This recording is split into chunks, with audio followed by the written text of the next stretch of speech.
Place 2 cups of Quaker oats into your food processor and blend for a few minutes till fine.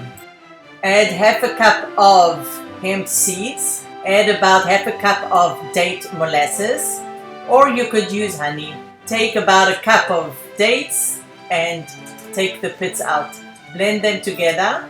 Add a little bit of vanilla essence to give also some liquid to your dough. Don't forget to take out the pits from the dates. You can add either almond butter or peanut butter, about half a cup. I prefer almond butter. Almond butter has a lot of protein as well as the oats and the dates. Blend till they all come together.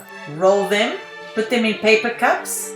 You could use your fingers to press down or a fork, and then decorate with any nut your choice.